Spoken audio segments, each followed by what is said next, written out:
Yo, what is up guys? Welcome back to my Everything Wrong with X Rank series. In today's video, we'll be looking at some GC2s. Just for reference, you guys, I am also GC2. My peak is about 1630. So it should be interesting to see what kind of advice I can give these people, even though they're the same rank as me. And every video from here on in this series, the people will either be the same rank as me or they'll be a higher rank than me. At that point, it'll just kind of be my personal opinion. I won't be speaking for these players necessarily as to like say that they're playing wrong or right. As a coach, I just like to really look at games, you know, go in depth, see the good and the bad, and that's what I do here. Anyways, let's go ahead. Let's hop right in and see how these GC2s play. All right, I've hopped in the replay here. Let's get familiar with our characters. We have Poncho, Paco, Zora, and Kurosu Wash. Poncho and Paco are teamed up. All right, let's do a little kickoff check.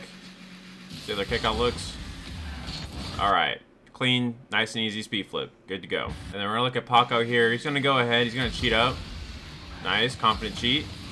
And he's gonna go ahead. He's gonna pressure that. That's nice. So if you guys look here with the between Kurosu and Paco here, so when a kickoff plays out like this at this rank, what everyone is worried about, or at least in Paco's case, what he's worried about is if Kurosu, if he gets this ball for free, if he wins that boost and he wins the ball, he's gonna go ahead and get a really nasty and very threatening air dribble. Paco wants to do here is he wants to cut him off and make sure that he can't get a setup. Right, that's kind of what his intention there is, I believe, is to not give Kurosu the free air dribble, because if you give Kurosu here the free air dribble on the kickoff like that, your whole team is screwed. Like it's just bad news. So this is a really good play from Paco, in my opinion, to cut that off and not give him the free air dribble. So after Paco pinches it, Kurosu sees, oh okay, you know, you still got room and some speed to get on the ball here. I want you guys to see the distance between Kurosu and Poncho here. So Poncho, right, and Kurosu are very far away. So Kurosu's here. The Poncho's way in the back. So it doesn't make sense for Kurosu to just shoot this on net, right? If he just went up here, bang, and shot it, Poncho's already ready. He's like ready and then some. He's just gonna, he will get the save every time. That's just how it is this rank. If you just shoot a blatant shot at net, right at your opponent, right straight at them, you're not gonna get the goal. He does something very smart here, and he goes ahead and uses his teammate, who's in a much better lane and has a better angle. So boom, boom, pass it to his teammate off to the right.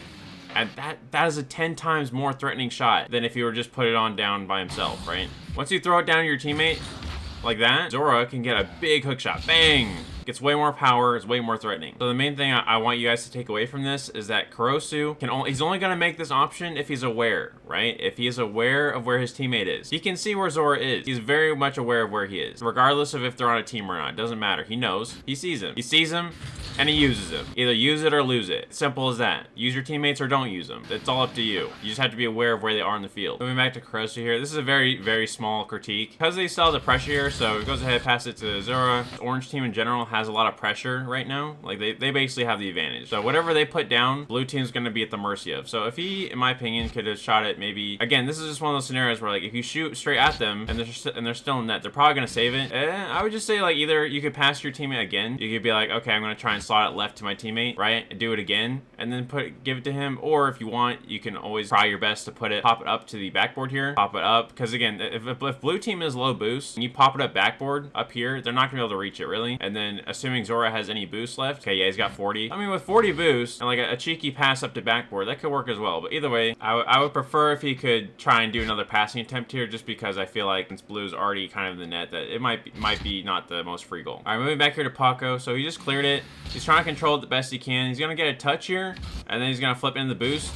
So really, the more important thing here, he's not worried so much about trying to start an attack here yet, because he's still low boost. He knows that boost is spawned there, or at least it will soon. So he's just gonna try and prioritize winning the boost here. In order to get out of your half, when you're under this much pressure, boost is gonna be really crucial in order for you to get any sort of power or any type of clear. He's able to win the boost. And honestly, guys, it might not seem like a big deal. Winning these boost battles, or like these boost contests, right, where you're trying to prioritize getting the boost over your opponent. Like even if he didn't get the boost there, and his opponent does, then it's like a huge L. Like that basically just makes it so that you're gonna have to stay in defense for like another minute, even if you lose one boost. It happens. But it's just a thing about pressure. If you don't have the boost, then you don't have the pressure, and then who has the boost has the pressure. It's just simple. And in short, what I'm trying to say is that by him winning this boost over his opponent, he's relieving a lot of pressure off of his team by doing that. And then when Paco has the boost and he has the ball, he's not just gonna willy-nilly throw this away. He's not gonna go up, pop it out, and then just give it to orange team. He's not gonna do that. He's gonna play it smart here. He's gonna keep control where he can, can, because look, there's no one challenging him. There's no one there. He's got plenty of space. He's good. He can control the ball. He doesn't have to force anything. If anything, the opponents have to come to him. So he's just gonna take advantage of that, take his time, control it, and hell, he even turned it around. He's like, oh, psych, you thought I was going that way, and we're going over here, right? Really, again, small stuff, but it kind of adds up. This is just a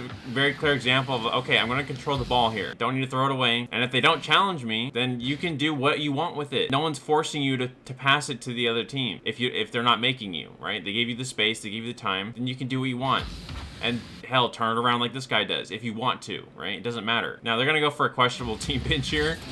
I mean, it was a good team pinch. I won't lie. It was that was solid. I'm not really sure how better to play that. Maybe, I don't know. A pinch is fine. I just kind of found it a little bit comedic here. Look at that. Bang. All right, so after the team pinch, Poncho misses it. The ball bounces up off the backboard there. He's going to go up. So this is basically, at this point, this is just a simple double tap. Now, he's going to I wouldn't say he overcomplicated it. You know, he did go for a good option here, which is a flip reset double tap, which again can work. I would just opt for a more simple approach, I guess. I'm not saying that, again, this is not bad. I mean, this takes a lot of skill, by the way, to even do that, to go for a flip reset double tap. I like to go for the more consistent options if I feel like it's gonna get me the goal. And again, not saying this was bad. This is perfectly fine. And honestly, if you practice it enough, it can be very threatening. But here, in my humble opinion, I just go for the simple double tap. Just go for the one touch off your hood right here, bang, off of one, and then try and get as close to the backboard as you can and then double it. That's just my opinion. You did play well though. And then I wanna move to Kurosu's POV as well, just to show you guys that these positions are not impossible to defend. Like, you can definitely defend them. It just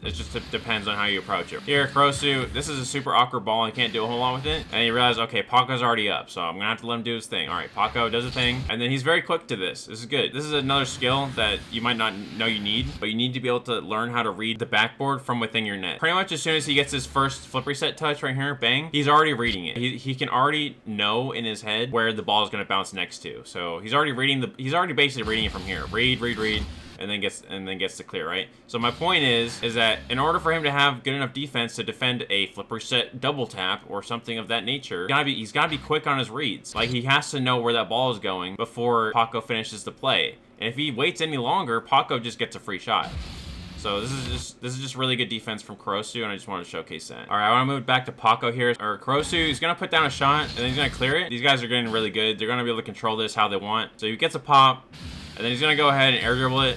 He's gonna try and pinch it as well.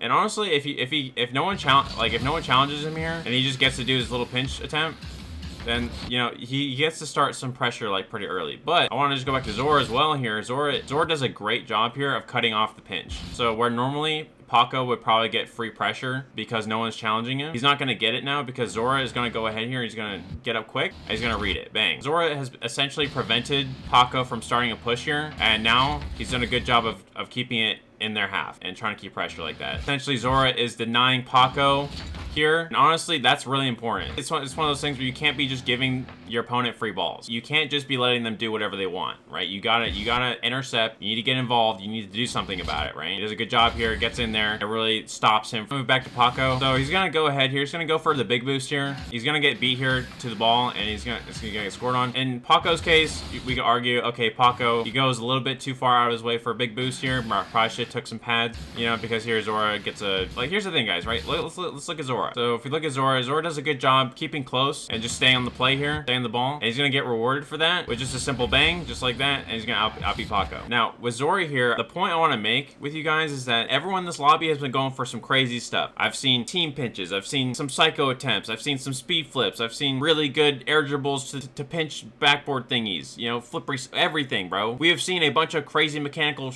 in like 1 minute. However, all that mechanical BS, or whatever you want to call it, is not what gets these people the goals. The first goal of the game is a ground roller.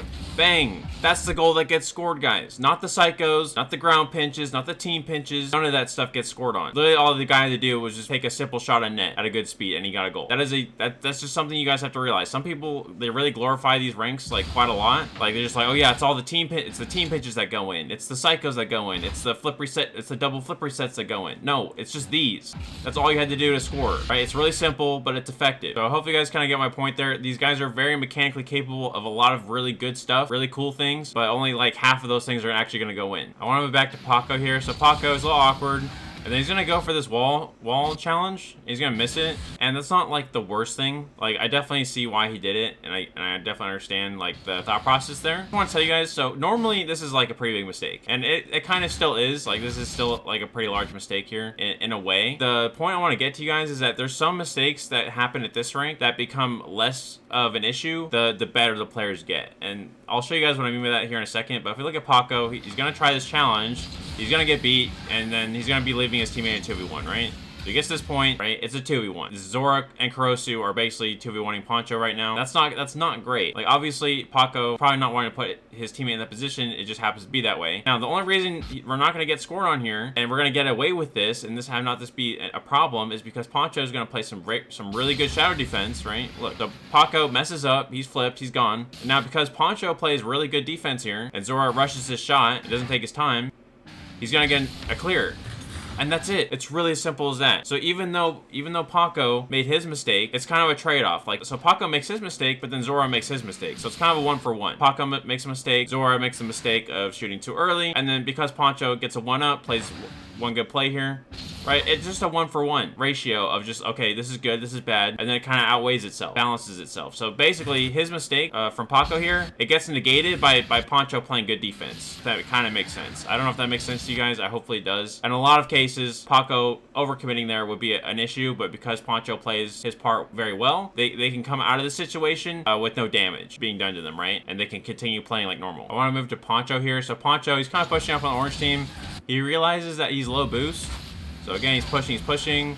Gets to here, he's like, oh man, I'm kind of low boost, all right? This is another really key skill that some people just don't understand, is like knowing when to leave and like rotate. So here, the checklist that we have here is, I have no boost, I'm up in their half, I need to defend my net, right? Or at least come around and come behind my teammate. So the thing here is Poncho has a checklist in his mind of like, okay, is there anything I can actually do here that's productive? And if the answer is no, if you don't have the boost to do anything productive, get any bumps, do anything like that, then the natural answer is just to rotate and go around your teammate, right? That's what he's gonna do here. And not only is he gonna do that, he's gonna pick up a ton of pads. So pad pickup, pad pickup, pad pickup, pad pickup. He's already picked up 5 pads. He's got 50 boost, right? And he's rotating back post. That is the difference, guys. That is good gameplay right there. That is a good awareness of when you should freaking leave. Right? Go away from the other side. Go behind your teammate. Get pads. Rotate. Go back post if you need to. Here, in this case, you see that big bang? Oh yeah, we're going back post. We're definitely going back post at that point, right? Cover your teammates back, all right? Anyways, good rotation, good pad pickups, good back post use. All good stuff. I want to move back to Paco here. So this is another really good example of spacing. So he's going to go ahead, rob the boost from Zora here. And then he's going to go ahead and space away from his teammate Poncho, going for the air dribble, right? And then he's going to turn back in a little bit, just in case maybe Poncho wanted to pass it. But I'm pretty sure that me and him both know that Poncho's going to solo that. Yep, just like that. And then he's just going to fall behind like normal. This is still another really important thing, is just spacing, right? You're not going to like go right on your teammate or sit underneath them. You need to go away and out. So away from them. Once you create the appropriate distance, you can come back in a little bit, but you don't need to overdo it. But that spacing is very important. Still on Paco here. Paco's gonna control the ball really nicely up the wall here, and then he's gonna go for a cheeky ceiling shot. And now man, Kurosu is really on his game today, bro. He knows what he's doing. He's got his defense on lock. He doesn't get the most optimal clear. Plays it to Paco. He doesn't even have that much boost, but he's already going up. And that's good. That is so good, right? He's already reading the possible ceiling shot attempt, and then he's cutting it off. That is really good. That is very good defense. I'm gonna move to Poncho here. This is again another example. It kind of happens twice in a row. So Poncho, he's gonna see this bounce right here, and he knows that's a good shot. He could hook shot that to his right. But Zora also knows that. So they're gonna go up. Poncho's gonna try and shoot it. Zora is gonna intercept it, and then he's gonna block it, right? And that's just something that's gonna happen every game, all game. There's gonna be 50s after 50. So this is a 50, bang, another 50, and then these guys are gonna 50. Right? They're just covering these angles. They're playing their defense. They're doing good, right? This is just part of the game. I want to move back to Kurosu again. So orange is still under wraps. They're still getting their stuff put in right now, all right? Poncho goes for reset. Kurosu says, nah, you ain't getting that. This is, again, I'm just trying to iterate this point. Don't let them do what they want. Intercept them. Dunk them. Do what you gotta do. Don't let them flip reset on you, bro. Be like Kurosu here. Be a rock like Kurosu. Just bang, get that shit out of here. Look, guys, Kurosu is a Chad. You don't take shit around here, bro. He doesn't care. He's like, you go for a flip reset, I'm there. You go for a ceiling shot, I'm there, bro. I'm blocking you. All right, I'm gonna move back to Paco here. So Kurosu's gonna put a shot down. Now Paco, so instead of clearing it out straight to orange team, because that's what a lot of other lower ranks do, is they'll like come up here, they'll hit the ball, but then they'll hit it like straight back down towards orange team. But he does a really good job here, and he actually redirects it back towards his corner. Once again, so instead of playing it down to orange team, like straight at them and then passing it back to them, he's gonna go ahead here and he's gonna play it back to his corner, which is again much safer. All right, and then for blue's next goal, Paco's gonna go ahead here, 50 Kurosu, and it's gonna go ahead get a really clean pass up to Poncho. Poncho's gonna get a nice shot. Zora can't really get there for it. If I were Zora here, just moving back to him, if I were Zora, he has plenty of boost. He actually doesn't have a boost problem really. Like, he's actually quite good in terms of boost. I think that really where he messes up is he kind of moves past the back post, like, by a lot. And then by that point, his whole net's open. Like, he's not covering any net. So I just say his main mistake here was just not sitting back post and being patient. So because he moved past the back post, he's going to get scored on. The next goal that's going to get scored by orange is going to be a kickoff goal. So Zora cheats up nicely, and then he's going to 50 Poncho, and then that's just going to go in because Poncho doesn't get a good 50 here, and because Paco already did the kickoff, he has no boost and no one can get back. Just want to move back to Paco here. This is another good example of trying to win the boost. So here, he knows that we've lost the kickoff, right? And that Kurosu's beaming it towards his corner. So it's really important, again, that he wins that boost. If Paco doesn't win the boost here, then he's screwed, right? But he does a really good job there, speeding up to the boost, beating Kurosu to the boost that he wanted, and then Kurosu's gonna have to go back because of that. And then that's gonna, again, do you guys see this? So Kurosu, he knows what he wants. Does that, bang. Kurosu, he wants that boost. He does want it. But because Paco's quicker to that, right, he's gonna turn off of it and then leave. And that's gonna relieve a lot of pressure off of Paco, right? So when you know the other opponent wants your boost and you get there first, right, it forces the other team or whoever's trying to get it to turn back, and then that's going to give you more space, and that's going to allow you to relieve pressure a lot easier and not be under as much pressure. Still on Paco here, so he's going to go up here. He's got a little cheeky wall touch here he can get with some boost. So jumps up, controls it, does a little pre-flip. Again, very mechanically capable, very impressive. He's got some, good control. He's got control over this touch on the wall.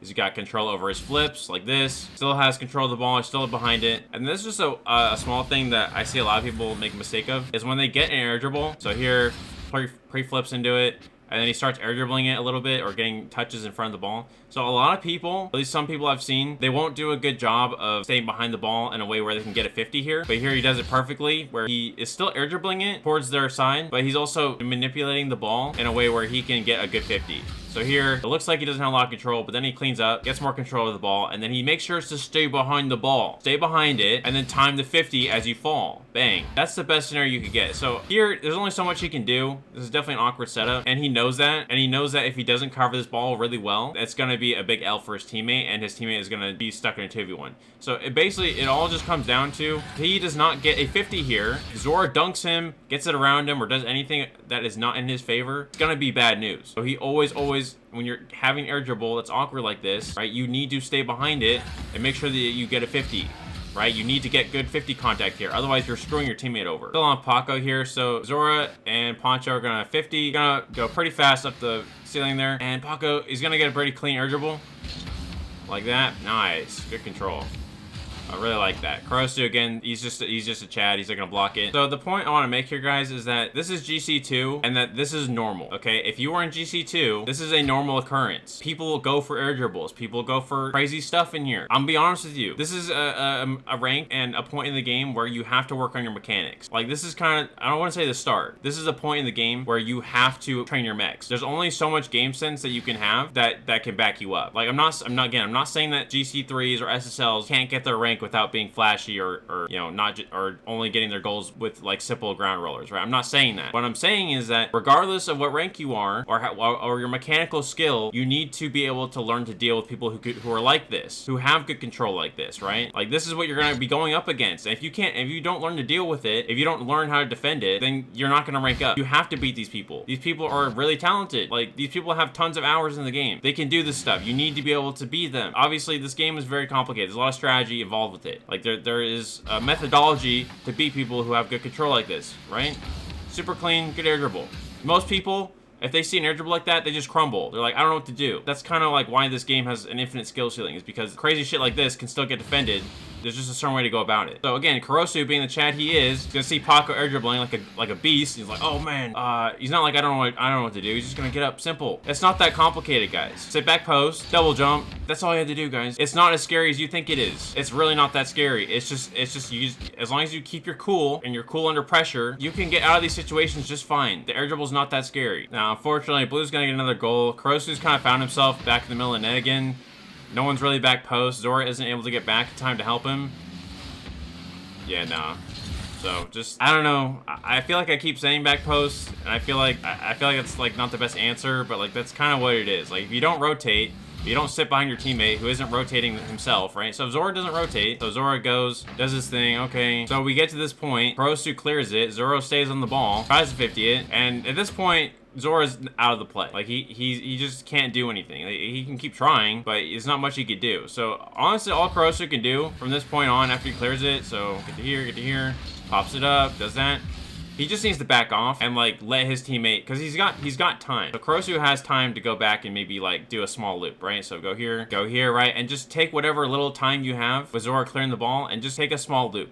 Like maybe one pad here, and then one pad here, and then, you know, come back into back post. Like, it's all you really need to do is just take this little loop, you know, like this. That should be good. And then you can kind of sit here and then play the back post. But that's kind of my only critique here. Otherwise, like I said, if we look at him, he's really awkward. Literally no one is covering back post. And then by the time this comes around, he doesn't have an angle to clear it. So that's just my critique. All right, I want to move to Poncho here. So Poncho, Zora, and Kurosu both come in on the ball, and the ball's just kind of floating. Now, my critique for Poncho here is I like the pass attempt. He goes for a pass attempt here. I like it. However, I would prefer, and this is just simply because it is a lot easier to take a threatening shot on net a lot faster and a lot cleaner when the ball is a ground roller. Basically, what I'm trying to say is that if the ball didn't have as much air time, because look, you have a lot of space. So Poncho, if he passes it like this, so ground roll to Paco here, Paco's gonna get the ball first every time. Like no matter how you play this out, whether the ball gets popped up in the air or not, it's going to get to Paco first. But in my opinion, I feel like Paco could play this pass a lot easier if he ground rolled it to him. So if you ground rolled it out in front of Paco like this, like look at that. Paco's got a clean pocket shot down to the bottom right here, right? He will definitely get that first every time. But in my humble opinion, when you pass it up like airborne like that, it makes it a lot harder to control.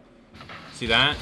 And he's not much you can really do with it. So in my humble opinion, if he could just roll it on the ground here towards his teammate, that would be a lot easier for him to control and hook shot and get really good power on that bottom right away from Kurosu, and he could definitely get that for sure. Good passing attempt from Poncho here. I just prefer to stay on the ground. All right, and to finish off the game, Orange team is going to get some really good pressure. So Poncho gets a clear down to Zora. Zora's going to pass it up to Kurosu. Kurosu's going to go for a nice wall clear. Bang. Paco tries to clear it. Zora gets an amazing 50 off of Paco there. Again, Paco did play this very well, by the way, just to, again, show you guys. Okay, very threatening. Gets a really nice read. And then even tries to go up again here. Again, good stuff. Like, really good stuff here. Really good control. Really good wall mechs. Even goes up again to try and get the second 50. So really, it was not played awful. It really wasn't. Like, he did a great job here doing it. Like, he really did his best to clear that ball out by himself without the help of his teammate. It's just unfortunately he didn't get the best 50. Poncho's under pressure, and then Zora's going to get a cleanup. Just like that. So really, what this last goal came down to was just a good pressure. So again, a lot of pressure there by winning the 50. Kurosu put the shot down. That's a lot of pressure because that made him the blue team panic. And then by that point, Zora, he just got shot, and they don't have time to recover. All right, you guys, that'll be today's GC2 game. I hope you guys learned a thing or two from this analysis. And yeah, I'll see you guys in the next one for GC3s. Have a good one. Bye.